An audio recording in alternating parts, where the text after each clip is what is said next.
Hi, my name is Lynn Gray, and I'm on the Hillsborough County Public School Board, District 7. And today I want to mention three of the plans of reopening of our schools. And this is a prospect that we're facing obviously very, very fast. On July 1st, which is this Wednesday, we will be listening to our superintendent who will share the options as we have now with the virus soaring up of going back to school. Real quickly, we have shared last Tuesday three options. Option A, which is virtually going back to the brick and mortar. The schools will be full-fledged. And that, by the way, CDC does not recommend. That is known as high risk. The second one, Plan B, is more of a blended model where we integrate the brick and mortar back in front of the teachers, and then we have those days that are online, so that disinfecting can be occurring in the classrooms. Teachers can do their lesson plans with more fidelity. The only problems, or let's just say hiccups, with the blended model is that, number one, the schedules for all elementary schools and middle schools, and to some degree high schools, must be the same.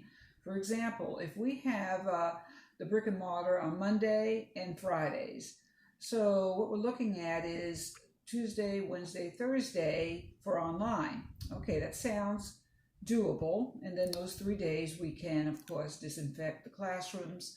However, the schedules must be the same for the buses, for pickup, for transportation to know and keep their routes, for our teachers and staff and parents to provide for daycare if needed.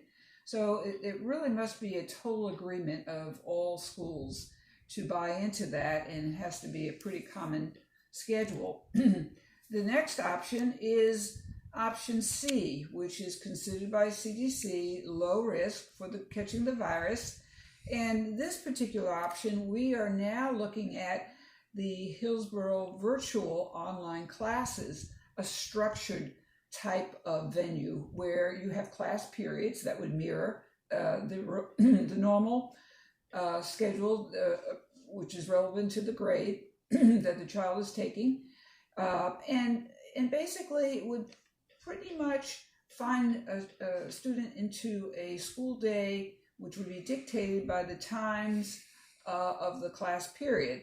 So we are looking at that, and then on Wednesday, this of course will be shown probably online and in detail.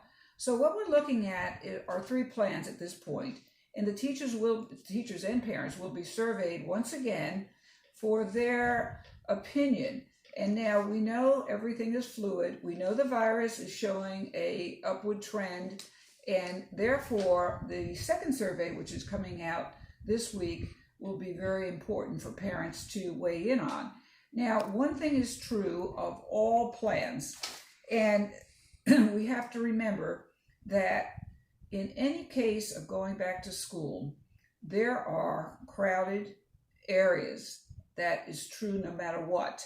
For example, when you ride a bus. Secondly, when you go to lunch. Third, when you go through the hallways.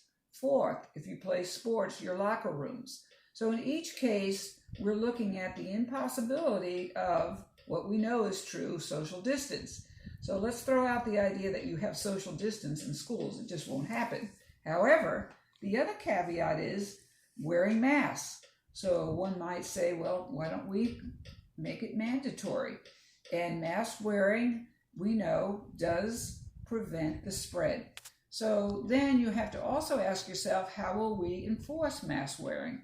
And that is really what the challenge will be. So all in all, those are the three scenarios. Parents will get to choose, and we will look forward to hearing from Superintendent Addison Davis on Wednesday to describe each of those options, making it perhaps or sounding a little bit different than what I described, because the virus has changed its trajectory and it's moving up very rapidly, and it is a virus attacking our youth very vigorously.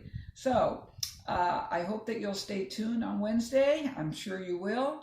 And thank you so much for your support. These are very, very difficult times, obviously for our superintendent, our staff, our teachers, but I know for you parents, it's very, very hard for you to make those choices.